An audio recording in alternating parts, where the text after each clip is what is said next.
오늘 예레미야 31장 21절, 22절의 말씀을 같이 보았습니다. 21절, 22절의 말씀에 보면 처녀 이스라엘아 이렇게 되어 있고, 그리고 22절의 말씀에 보면 여자가 남자를 둘러싸리라 이렇게 되어 있습니다. 여기 여자가 남자를 둘러싸리라라고 하는 그런 얘기는 둘러싼다는 말이 어떤 의미냐면요, 빙빙 돌다 이런 의미예요. 빙빙 돌다. 그러니까 남자를 놓고 여자가 이렇게 빙빙 돌다 그런 말이거든요. 어떤 때는 칼이라는 의미도 되어 있고요. 칼. 그래서 이게 남자를 놓고서 여자가 이렇게 빙빙 돈다는 그런 의미로 이렇게 쓴 건데, 이스라엘과 하나님과의 어떤 관계를 얘기하려고 그러는 거예요. 성경에서는 남자, 여자 이렇게 말하면 다 남자는 이제 예수님을 말하고 여자는 나를 말한다 그러죠. 교회 나 이렇게 말하는 거잖아요. 그러니까 우리가 예수님을 이렇게 놓고 예수님은 신랑 한 분이니까, 그리고 여자는 이렇게 나를 말하는 거니까 내가 예수를 놓고 이렇게 돈다는 의미를 자세히 생각해 보면서 성경을 보면 이해가 되죠.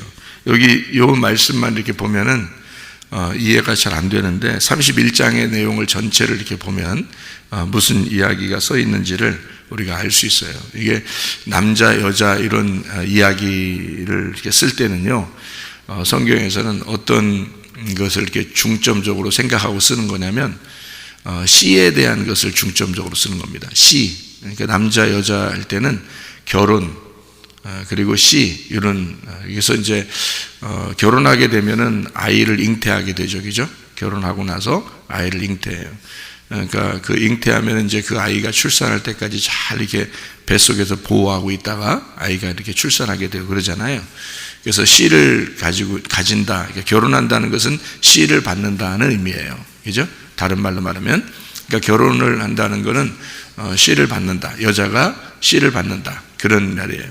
그래서 만약에 씨를 받았다, 그러면은 내 안에서 있는 씨가 아니라 외부로부터 오는 씨란 말이에요. 그죠? 그러니까 여자가 남자로부터 씨를 받았다. 이게 결혼이거든요. 성경에서의 결혼은. 그러니까 남자로부터 씨를 받았다. 그러면 여기 여자 안에서 잉태가 돼요. 그래서 여자 안에서 잉태가 돼서 그 속에서 이제 자라나게 되는 거거든요. 그리고 출산하게 되는 거예요. 그러니까 어떻게 말하면은 여자 뱃속에 무덤 속에 들어가는 것과 같죠. 배 안에 들어가는 거니까. 무덤 속에 들어가서 출산할 때까지 이 속에서 있다가 이제 그 부활해서 나오는 것과 같은 그런 의미로 성경에서는 이제 표현을 하고 있어요. 그러니까 외부로부터 들어가서 무덤에 죽어 있다가 나와서 이제 살아나는, 부활하는 그런 의미처럼 이렇게 보이게, 밖에서 볼 때는 그런 거죠. 뱃속에 들어간 거니까. 이제 남자로부터 들어가서 여자의 뱃속에 있다가 다시 나오는 거거든요. 이것이 그냥 나올 때는 혼자 나오는 게 아니라 여자의 것과 함께 나오는 거거든요. 그러니까 여자가 그것을 감싸는 거거든요. 남자의 것을 감싸서 그 여자의 것이 같이 나오는 거예요. 그러니까 예를 들어서 이렇게 되는 거죠. 처음에는 예수 그리스도가 이 땅에 우리한테 오셨습니다. 이 땅에 오신 거죠. 이렇게 오셔가지고는 자기가 혼자가 아니고 우리랑 같아지는 겁니다. 그래서 나중에 나올 때는 어떻게 보면 무덤에 들어갔다가 나올 때는 예수님이 혼자 나오는 거예요? 아니면 교회를 부활시키는 거예요? 교회를 부활시키는 거예요. 그래서 안식 후 첫날, 그러니까 8일 날 부활하는 겁니다. 안식일 날이 7일 날이거든요. 그래서 안식 후 첫날 부활하는 거예요. 그래서 주님의 제자들은 사실 일요일 날 모였다 이런 의미가 아니에요. 그러니까 사람들이 생각할 때는 안식일 날을 토요일 날로 생각하니까 그 다음 날 일요일 날 모였다라고 생각해서 우리는 기독교인들은 이제 일요일 날 모인다고 생각하잖아요. 근데 성경에서는 일요일 날 모였다는 말이 아닙니다. 원래 성경의 가르침은 성경에서 쓴 것은요, 그들이 주님의 제자들이요, 일요일 날 모인 게 아니라 안식 후 첫날 모였다라고 써 있어요. 그러니까 제자들의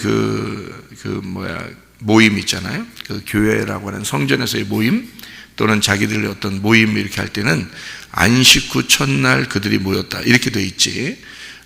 그들이 무슨 일요일 날을 기념해서 모였다 이런 게 아니에요. 사람들이 말하는 일요일 날 태양신 숭배의 날이다 해서 그건 영어로 이렇게 볼 때 썬데이라고 그러니까 태양 날이다 해서, 그래서 사람들은 일요일 날을 태양신 숭배의 날이다, 우리는 토요일 날 모여야 된다, 이런 얘기들도 하거든요. 그러니까 안식일 날 지키는 사람들은 그렇게 얘기를 해요. 그런데 원래 성경적으로는 자세히 보면 일요일 날 모였다 이런 말도 없고 그런 말이 아니고요, 안식 후 첫날 모였다 이렇게 돼 있어요. 그러니까 왜 그렇게 성경을 일부러 그렇게 쓰고 일부러 그들은 그렇게 모였다고 얘기하는 거냐면, 안식일 날이 7일 날이기 때문에 그런 거예요. 안식일 날이 7일 날인데 안식 후 첫날이니까 8일 날이 되는 거거든요. 이게 성경의 그 숫자 개념을 맞추기 위해서 그래요. 하늘나라에 올라가면은 숫자가 무슨 숫자로 다 완성됐다고 그랬어요? 12라는 12 숫자로 다 완성되어 있어요. 천사도 12, 사도도 12 사도, 그리고 지파도 12지파, 그리고 문도 12개, 진주도 12개, 그래서 보석도요, 보석도 12개, 이렇게 다 12이라고 하는 것으로 교회, 이게 선국이 완성이 되었거든요. 그거는 예수 그리스도가 이 땅에 오셔서 완성을 했다는 것을 표현하기 위해서 그런 거예요. 그러니까 숫자를 맞춰 놓잖아요. 이렇게 천국이라는 숫자를, 천국은 이렇게 생겨서 새 예루살렘은 이렇게 돼 있는 거야. 그리고 규빗도 12규빗 12규빗 해가지고 가로 세로 해서 12규빗 12규빗 해서 이게 그 사각형으로 돼 있어요. 정사각형으로. 천국이라는 것이 12규빗 12규빗에서 144규빗으로 되어 있는데요, 그게 천사의 규빗이라고 되어 있거든요. 규빗이라는 말이 요한계시록 보면 규빗이라고 되어 있는데, 그 규빗이라는 말이 구약으로 보면은 암마라는 단어거든요. 암마. 이 암마라는 단어가 어디서 나온 단어냐면요, 이 아부엠이라는 거 아시죠? 아부엠 할 때 아부가 아버지고 엠이 어머니거든요. 그러니까 그 암마라는 게 암마 비슷하잖아요. 이게죠. 맘마. 애기들이 태어나서 맘마 그러잖아요. 그래서 어느 나라는 다 맘마가 엄마예요. 맘마. 그러니까 맘마 달라는 거예요. 엄마 달라는 건가? 밥 달라고 그러는 게 맘마 그러는 거예요. 그게 맘마가 엄마예요. 마미. 그래서 어디는 영어는 마미, 영어로는 마미라고 그러고요. 맴 이렇게 마미, 맴, 마마 다 비슷한 단어거든요. 이게 M에서 나온 단어이기 때문에 그래요. M. 그래서 M이라는 게 어머니라는 단어거든요. 그래서 세계는 거의 다 비슷한 단어를 써요. 아버지하고 어머니라는 단어는 거의 다 비슷해요. 여러분 세계적으로 여러분 그 사람들 부르는 거 보면요 비슷합니다. 그러니까 아기들이 엄마를 부를 때, 아기들이 아빠를 부를 때 단어들을 다 세계적으로 공통적으로 보면 아버지 어머니, 부모, 아버지 어머니라고 부를 때는 다 비슷해요. 그래서 아버지, 우리가 아버지 그러잖아요. 아바, 아빠 이러잖아요. 아버지, 이게 다 아부에서 나온 단어예요. 아부. 그래서 아버지라고 부르는 거예요. 우리나라 사람들도 아버지라고 부르는 게, 어디서 아버지라고, 언제부터 아버지라고 부르라고 했는데 알아요 여러분이? 모르죠. 그냥 아버지라고 하니까 아버지라고 하는 거예요. 사람들이 다 아버지 그러잖아요. 아부지라고 하든지 아버지라고 하든지 아바지라고 하든지 아바라고 하든지 아빠라고 하든지 다 비슷한 거예요. 이게 아바에서 나온 거예요. 다 비슷한 거예요. 엄마라는 것도 엄마, 엄마, 마마 다 비슷한 거예요. 그래서 거기서 다 같이 파생돼서 나온 단어이기 때문에 아부엠에서 나온 단어예요. 부모 할 때요. 근데 이 단어에서 이 아부는 이제 그 하나님 아버지를 의미하는 거고요. M은 이제 말씀, 그 어머니를 말하고 이 성전에 있는 말씀을 말합니다. 그래서 이 M이라고 하는 거예요. 부모를 너희가 공경하라 이렇게 말한 것은 성전에 있는 그 말씀을 너희가 존중하라 그런 의미예요. 원래가 그렇게 나온 단어들인데 이 땅에서는 사람들이 그냥 그림자들인데도 그림자를 너무 중요하게 생각하다 보니까 그 그림자를 형상을 너무 존중하는 거죠. 그래서 마치 부모가 자기 하나님인 것처럼 한단 말이에요. 그러다 보면 하나님에게 너무 소홀하게 되죠. 자기가 보이는 것에 너무 존중하다 보니까 보이지 않는 진짜를 소홀하게 되는 겁니다. 그걸 뭐라 그러면 우상 숭배라 그러는 거예요. 그래서 우상이 되어버리는 겁니다. 그러니까 부모가 너무 그 강조하는 것도 안 좋은 거예요. 자기가 우상이 되어버리는 거거든. 그렇게 하지 말고 하나님을 제대로 만나게 해줘야 되거든요. 하나님을 제대로 만나게 하고 하나님 존중하게 만들고 하나님과 관계를 자꾸 맺어주게 만들어야 되거든요. 근데 그렇지 않아요. 순 자기만 생각해 달라고 하거든. 이게 부모들이요. 애들을 키워놓고 애들한테 정성을 쏟으면서 더 쏟을수록 더 자기한테 신경 쓰라고 하거든요. 그게 자기가 우상 되겠다는 얘기입니다. 그게 뭐 먹어서 그런 거예요? 뭐 먹어서? 껌 씹어서 그래요? 껌 좀 씹었다 이거야? 자기 껌 좀 씹었다 이거야? 선악과 먹어서 그래요. 선악과 먹어서 지가 하나님 되고 싶어서 그런 겁니다. 자기가 존중받아야 되겠거든. 자기가. 그래서 선악과 먹은 자들은 꼭 그런 짓을 해요. 꼭 자기 중심으로 살고 싶어요. 그러니까 남편 보고 자기만 생각해 달라는 거야. 여자가. 그 우상 되겠다는 얘기야. 자기가 하나님 되겠다는 거야. 응? 남편은 또 뭐야? 여자한테 꼭 자기만 이렇게 생각해. 그게 다 자기가 우상 되겠다는 얘기거든요. 자기가 하나님 되겠다는 거예요. 자기를 왜 너한테 잘해야 되는데 하나님한테 잘하라고 자꾸 하나님께 맡겨서 자기는 중간에서 내 아내를 하나님하고 연결시키는 중보자가 돼야 되는 거 아니야? 내 남편을 하나님하고 연결시키는 중보자가 돼야 되는 거 아니야? 부모가 내 자녀를 하나님하고 연결시키는 그 중보자가 돼야 되는 거 아니야? 왜 쓸데없는 짓을 하냐고. 왜 자기가 하나님 되려고 하냐고. 왜 자기가 왜 그런 짓을 하냐고. 우상이 되냐고. 왜 그 우상 숭배하라고 왜 그러냐고. 자꾸 그런 게 아닌데. 그래서 성경은 아주 그 아버지 어머니를 부모를 공경해야 되는 것에 대해서 철저하게 성경은 가르치고 있거든요. 그게 성전에 있는 말씀이에요. 아부엠이. 그래서 아버지 어머니라고 부를 때마다 너희가 보이지 않는 진짜 하나님을 그 말씀을 생각해 달라 해서 성경을 쓰는 거거든요. 근데 실제로는 생각 안 하고 순 가짜들만 놓고서 자꾸 해달라는 거 아니야. 성경에 그렇게 써 있으니까. 그러니까 그렇게 해달라는데 해주지 뭐. 그거 안 다 해주라고 다 해주는데 그렇게 해달라고 하는 사람은 우상이 되는 거예요. 자기가 하나님 돼버린 거야.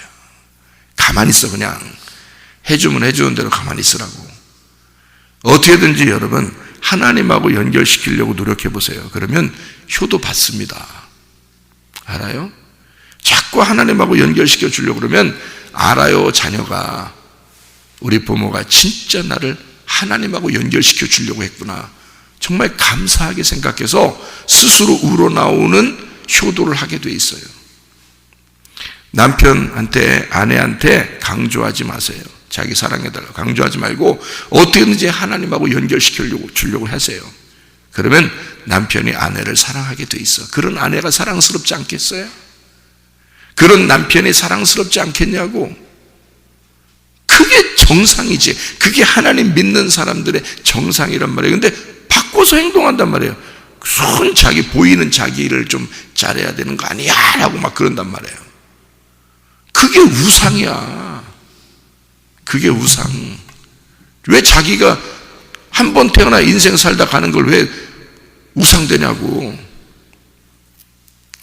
진짜 하나님 안에서 하나님 성전에 있는 그 말씀을 사랑하고 존중하고 그 말씀을 존귀하게 여기는 자, 공경하는 자가 돼야지. 그렇죠? 그렇게 부모에서 하나님 아버지의 그 말씀 이렇게 보는 거거든요. 거기에서 나온 단어가 암마라는 단어예요. 암마. 우리나라 말도 참 암만 맞단 말이야. 암만. 그 말이 암만. 그렇지. 암만 이런 게 사투리인데요. 이게 암만. 사투리인지 뭐 진짜인지 모르겠어. 표준어인지 암만 그래요. 하여튼 암만 맞아. 그 말이야. 암마. 이 암마라는 게 말씀이라는 단어예요. 말씀. 이게 규빗인데요. 이게 여기서부터 여기 팔꿈치에서부터 여기 손가락 끝에까지가 암마거든요. 요게 이것을 규빗, 신약에서는 헬라어로 규빗이라고 그런 거예요. 여기 규빗이라고 이렇게. 그래서 이렇게 손끝에서부터 팔꿈치까지가 규빗이거든요. 그걸 암마라고 그래요. 암마가 말씀이라는 단어고요. 그래서 말씀, 너희가 12말씀이란 말이에요. 그러니까 12, 예수가 이 땅에서 완전히 십자가 못 박혀 죽으시고 완성한 그 말씀으로 되어진 게 천국이라는 단어입니다. 천국. 그러니까 천국은 다 12로 이루어졌다라고 하는 것은 진짜 그것을 몇 센치 그렇게 된 게 아니에요. 그렇게 몇 센치로 하면요, 하늘나라가 굉장히 작아요. 12규빗밖에 안 되니까. 가로 세로가 12규빗으로 되어 있는데 생각을 해보세요. 12규빗이면 요거 12개예요. 이렇게 12개. 그래서 144규빗이라고 그래요. 144규빗. 가로 세로가 144규빗이라고 전국이. 12로 곱해서 나온 단어니까 이게 12의 배수란 말이에요. 그래서 12 곱하기 12이니까 144규빗이거든요. 그렇게 이루어진 도시가 새 예루살렘인데요. 전국에. 얼마나 되겠어요? 크기가 얼마나 크겠냐고. 그게 천국이겠어요? 생각을 해보시라. 그런 게 아니고 말씀, 완성된 말씀으로 이루어진 장소를 얘기하는 거예요. 그러니까 진리의 말씀이 있는 곳, 진리의 성령이 그 속에 예수 어린 양이 그 속에 있고 그 진리의 말씀으로 있는 그 장소를 천국이라 그러는 거예요. 그러니까 그 천국이 여기가 될 수 있는 거죠. 여러분 죽으면 바로 어디로 가요? 천국 가요. 죽으면 바로 천국 가.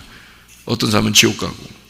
그러면 죽으면 바로 천국 간다는 말이 뭐예요? 여기서 내가 지금 딱 여기서 죽잖아요? 그러면 내 영혼이 어디로 가겠어요? 영혼이.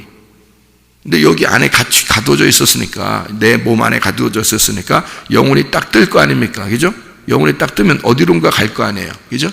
어디론가 가는데 갑자기 휘리릭 해서 어디론가 간다? 그러면 여기서 내 몸에서부터 나왔을 때, 내 몸에서 나와서 출발해가지고 어디론가 휘리릭 갈 때까지의 그 어딘가를 얘기하는 거겠어요? 여러분, 죽으면 바로 천국, 죽으면 바로 지옥 이렇게 되는 거예요. 그러면 어디가 천국이고 어디가 지옥인 거예요? 내가 여기 서 있는 요 옆에가 천국도 되고 요 옆에가 지옥도 되는 거예요. 알아요? 내가 죽는 순간 천국 아니면 지옥이니까, 내가 지금 몸 안에 내 영혼이 가두어져 있으니까 그렇지, 이것이 해방돼서 풀어져 나오면요 바로 천국 아니면 지옥이에요. 그러면 이 자리가 천국도 될 수 있고 지옥도 될 수 있다는 얘기야. 여기가. 정신 차리세요. 근데 그게 어느 장소라고요? 그게 새 예루살렘이라는 천국으로 가야 되니까 우리가 하나님 아들 예수 그리스도가 있는, 어린 양이 있는 그곳, 그 장소, 새 예루살렘이 144규빗으로 되어 있는 12로 되어 있는 곳으로 간단 말이에요. 그게 어디겠어요? 진리의 말씀, 완성된 진리의 말씀 그곳으로 간다. 그게 천국이라는 거거든요. 그럼 여러분 죽으면 바로 12이라는 완성된 하나님의 말씀으로 여러분이 들어가면 천국 간 거고, 거기로 못 들어가면 다 지옥 간 거예요. 여러분. 그러니까 지금 말씀 잘 들으셔야 돼. 지금이 천국일 수도 있고 지금이 지옥일 수도 있으니까. 그러니까 시간과 공간의 개념이 없는 거예요. 천국은. 지옥도 그렇고요. 왜냐하면 시간과 공간의 개념은 내가 몸을 가지고서 이렇게 몸 안에 영혼이 가두어져 있을 때만 시간과 공간이 필요한 거죠. 이 몸을 떠나면 시간과 공간은 없어져 버리는 거예요. 과거도 없고 현재도 없고 미래도 없는 거예요. 시간이 없고 공간이 없는 곳으로 가버린다고요. 그게 천국 아니면 지옥이야. 영원히 거기서 살아버려야 돼. 영원히 벗어나질 못해. 거기서는 이제 천국에 다행히 가면 영원히 거기서 사는 거고요. 만약에 지옥에 갔다면, 여러분이 진리의 말씀을 깨닫지 못해서 지옥에 갔다 그러면 영원히 거기서 못 나와요. 그냥 거기서 살아야 돼. 영원히.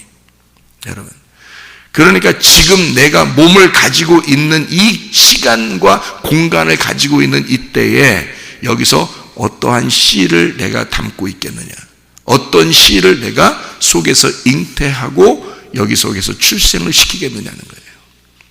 그래서 씨를 받아서, 아내가 남편의 씨를 받아서 여기서 씨를 여기서 잘 자라나게 하는 게 10달이란 말이에요. 10달.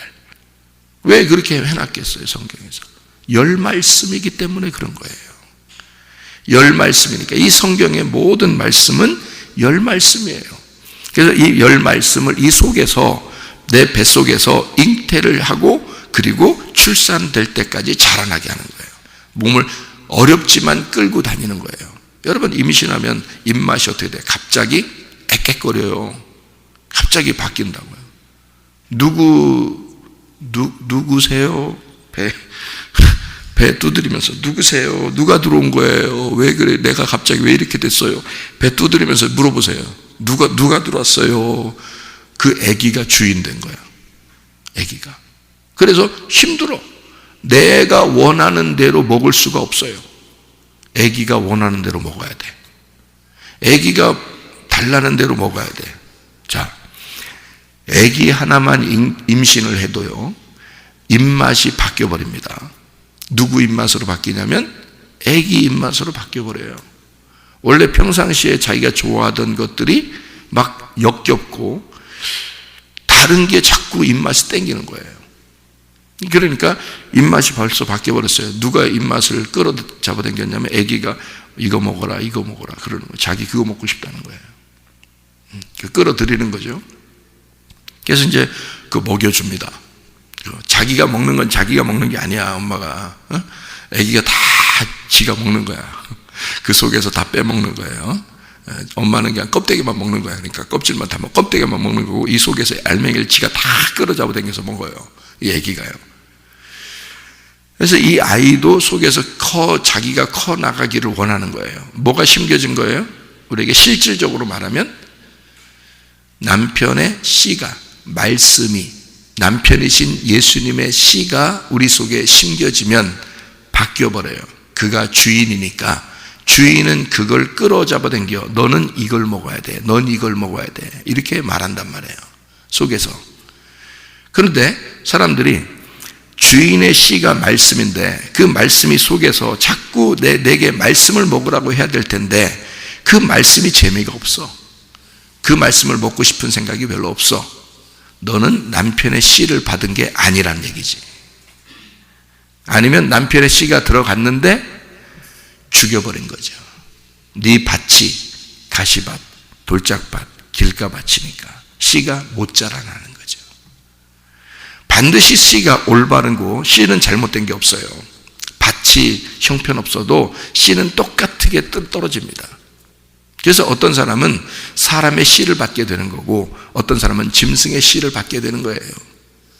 씨가 잘못된 게 아니라 어떤 사람은 짐승의 씨로 받는다는 얘기고 어떤 사람은 사람의 씨로 받는다는 얘기야. 씨가 잘못된 건 아니에요. 다 아이를 잉태하는 면에서는 똑같아요.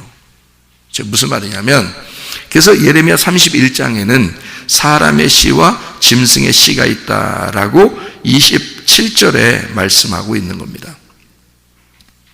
이게 사람의 씨와 짐승의 씨가 따로 있는데 이게 바로 뭐냐면 같은 말씀인데 어떤 사람은 사람의 씨가 들어오게 되는 거고 어떤 사람은 짐승의 씨로 들어온다는 말입니다.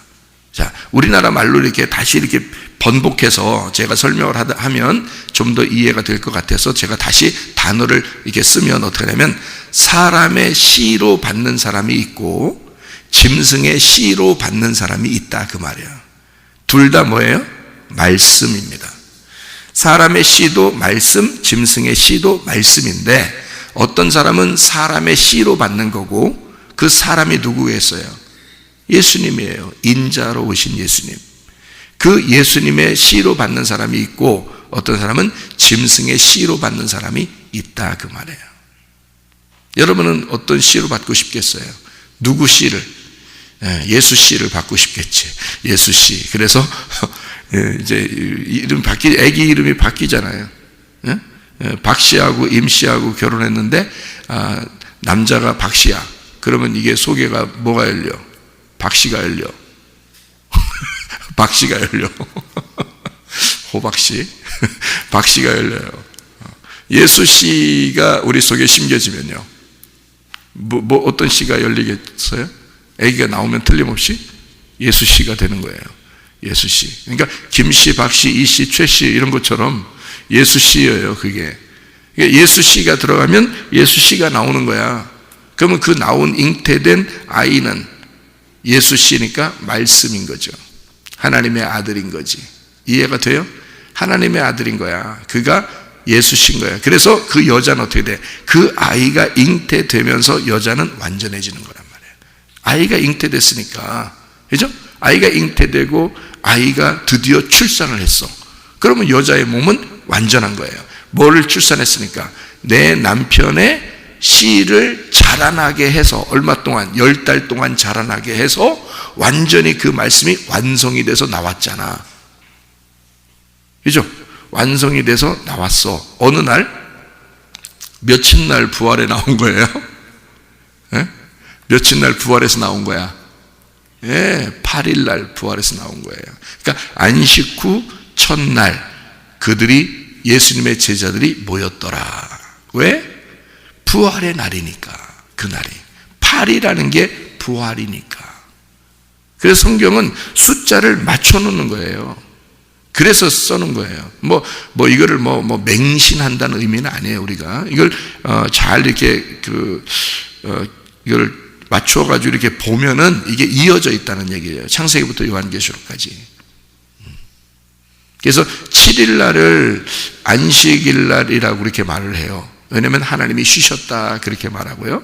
그게 이제 창조 역사가 끝났다는 얘기고 다 이루었다는 말이에요. 그래 놓고 예수님이 와가지고는 안식일 날 일부러 일을 해요. 안식일 날 일을 한다고요. 왜 일을 하겠어요? 예수님이 안식일 날? 왜? 자기 날이니까 자기가 일하는 거예요. 자기 날이니까. 자기 날이니까 안식일 날은 자기가 주인이고 자기 날이니까 주인의식을 가지고 자기가 일하는 거예요. 자, 창조가 끝났는데 사람들이 어떻게 했어요? 그 창조된 인간이 타락을 했단 말이에요. 그러니까 예수님이 어떻게 다시 일을 하기 시작해야죠. 그래서 그 창조된 인간의 그 타락한 죄인된 인간을 위해서 하나님이 계속 일하시는 거예요. 그날이 안식일 날이에요. 그래서 안식일 날은 그런 의미다. 누가 일하는 날이다? 예수님이 일하는 날이다. 그거를 사람들에게 인식을 시켜주려고 했는데 사람들은 그걸 몰랐단 말이에요. 모르니까 안식일 날 쉬어야지 왜 네가 일을 하냐? 너는 왜 이렇게 안식일 날, 아니 안식일 다음 날도 있고 그 전날도 있는데 왜 꼭 안식일 날 되면 너는 꼭 사람들 병자들 고치고 그 들 거 들고 가라 그러고 막 왜 이렇게 일을 시키고 그러냐? 너는 자꾸 이렇게 이 안식일 날 자꾸 하냐? 그 전날도 있고 그 훗날도 있는데 라고 사람들이 얘기하는. 근데 예수님의 마음은 다른 거지. 예수님의 마음은 뭐냐면 안식일 날은 내가 쉬는 날이 아니라 너희들도 쉬는 날이야. 내가 너희들을 쉬게 해주는 날이 안식일이야. 그러니까 자, 남편이 아내에게 있잖아요. 아내가 잉태하고 힘들어하고 그러면은 남자가 이제 어떡하지 그러면서 요리도 만들어주고, 그죠?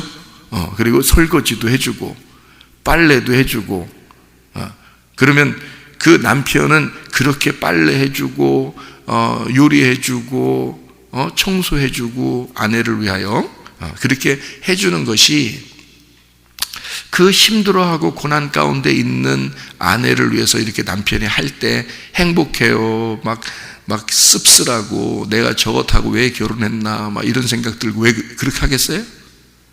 그런 거 아니라고. 죄인된 우리들을 위해서 너희들이 잘 나의 씨를 받아서 그것을 자라나게 할 때는 힘들어. 고난 가운데 있는 거야. 그래서 아기를 임신하고 아기가 출산될 때까지 여자 혼자 고생하는 겁니다. 여자 혼자 고생해요.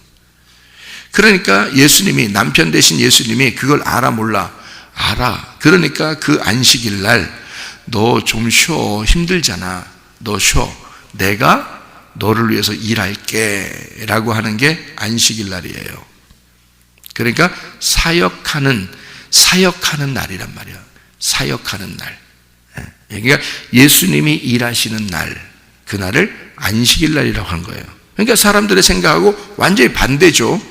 완전 반대입니다. 일하지 말라 해야 되는데 예수님이 자꾸 일한단 말이에요. 그러니까 사람들이 이상하게 생각한 거예요. 그래서 안식일 안 지켰다고 죽인 겁니다. 예수님을. 근데 예수님은 진짜 안식을 잘 지킨 거거든요. 안식일이 무엇인지를 알았으니까 그걸 잘 지킨 거예요. 여러분, 죄인된 영혼들을 위해서 여러분이 주일날이든 토요일날이든 뭐 월요일날이든 열심히 이렇게 일했어요. 그러면 그날이 여러분의 안식일 날입니다. 그렇지 않겠어요? 그 죄인들은 또 그날이 영혼이 그 말씀을 들으면서 안식을 누리는 거고요. 그리고 말씀을 증거하는 자는 말씀을 증거하면서 안식을 누리는 겁니다. 수고는 누가 하는 거예요? 말씀을 증거하는 자가 수고하는 거잖아요. 무슨 말인지 알겠어요? 근데 그 수고하는 자가 기쁨으로 한다. 근데 어떤 사람은 억지로 한다. 억지로 하면 율법이고 기쁨으로 하면 은혜인 거고. 그죠? 예수님은 율법으로 한 게 아니라 안식일 날을 은혜로 지킨 거란 말이에요. 기쁨으로, 아내들을 위하여, 자기의 아내들을 위하여, 자기의 그 백성들을 위하여 남편이, 그 예수가 안식일을 철저하게 지키는 겁니다. 그게 수고함으로써.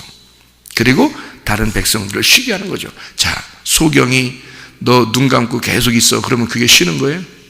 소경한테? 예수님 어떻게 해? 너 눈 떠. 그게 쉬는 거야. 안진뱅이한테, 다리 저는 사람한테 예수님이 계속 앉아 있어라. 그러면 그게 쉬는 거냐고. 사람들이 볼 때는 야, 너 계속 앉아 있네. 쉬네. 참 좋겠다. 너는 편해서 맨날 쉬고 앉아 있네. 이렇게 하겠지만 그 앉아 있는 사람은 일어나서 뛰고 싶은 거야. 마라톤을 해도 좋으니까 일어났으면 좋겠는 거야. 마라톤이 얼마나 힘든 건데. 그죠? 마라톤이 얼마나 힘든 건데 그거라도 하고 싶어. 이 사람은 일어나서. 그게 쉬는 거예요. 그러니까 예수님은 그 마음을 알잖아. 그러니까 너는 일어나라. 너는 쉬어라. 그 말이야. 응? 문둥병자가 그 고통 가운데 사람들에게 비난을 당하고 그렇게 고통 가운데 있으니까 예수님이 문둥병에 고침을 받아라. 깨끗해져라. 그게 쉬는 거야. 죄 가운데 어려워하고 힘들어하는 자들에게 그들에게 용서해주고 구원을 주는 그 쉼을 주는 거예요. 수고는 다 예수님만 하는 거야. 수고는. 그러니까 예수님이 일하시는 날을 7일이라 그러는 거예요. 그걸 안식일이라 그러는 겁니다. 우리 보고 쉬라는 거죠. 너희의 죄가 해방되고 너희가 억압된 데서 자유하게 되고 너희가 소경이 눈을 뜨게 되고 그리고 병자들이 고침받고 죽은 자가 살아나는 날, 그게 안식일이야. 그게 예수님이 일하시는 날이야. 바꿔서 얘기하면 그 말이죠. 너희들은 쉬지만 나는 일하는 날이야. 내가 혼자 일할게. 너희들은 쉬어라. 그 말이거든요. 그래서 안식 후 일을 다 끝내고, 안식일 날은 다 일하는 날이니까 안식일 날 다 끝내고 그 다음 날이 안식 후 첫날 8일 날이란 말이에요. 그래서 8일 날 부활하는 거예요. 부활할 때는 혼자 부활하는 게 아니라는 겁니다. 왜? 인간을 위해서 자기가 혼자 죽었잖아요. 근데 그 품 안에 모든 인간이 같이 있는 거야. 그리고 모든 교회가 같이 부활하는 거예요. 8일 날. 그래서 교회의 부활이란 말이에요. 그래서 안식 후 첫날, 다시 말하면 안식일 날은 예수님의 날, 안식 후 첫날은 8일 날 교회의 날이란 말이에요. 그래서 교회가 부활한다는 것을 보여주기 위해서 그런 겁니다. 자, 보세요. 여자 몸은 혼자 있는데 남자의 씨가 여자 몸에 들어가서 혼자 들어가서 일하는 겁니다. 혼자 들어가서 이것이 여자 몸 안에서 잉태가 되고 이게 출산될 때까지 계속 자라납니다. 나올 때는 어떻게 해요? 남자와 여자의 그 합해진 염색체, 합해진 그 유전자, 그 합해진 세포가 같이 나오는 거란 말이에요. 그게 부활이라고 이해가 되겠어요? 그러니까 예수의 부활은 혼자만이 부활이 아니라는 것입니다. 예수의 부활은 혼자의 부활이 아니라는 걸 성경에서 설명해 주기 위해서 안식 후 첫날 부활했다 그러는 거예요. 8일날. 노아 방주가 몇 명이 타고서 몇 명이 구원받았죠? 8명입니다. 인류가 아담부터 새로 시작해가지고요. 아담부터 시작해서 노아 방주 때까지 계속 인류가 있었거든요. 그리고 노아 방주의 그 무덤 안에 8명이 들어가는 겁니다. 그리고 8명이 그 방주에서 나와서 인류가 다시 시작하는 거예요. 새 출발, 새 창조가 시작되는 거죠. 8명이. 그게 이 삶이에요. 안식 후 첫날의 삶. 여러분과 제가 안식 후 첫날의 삶을 사는 거예요. 네. 그러니까 처녀가 처녀로 있으면 돼요, 안 돼요? 안 돼. 신부가 돼야 돼. 왜 신부가 돼야 돼? 남편의 씨를 받아야 되니까.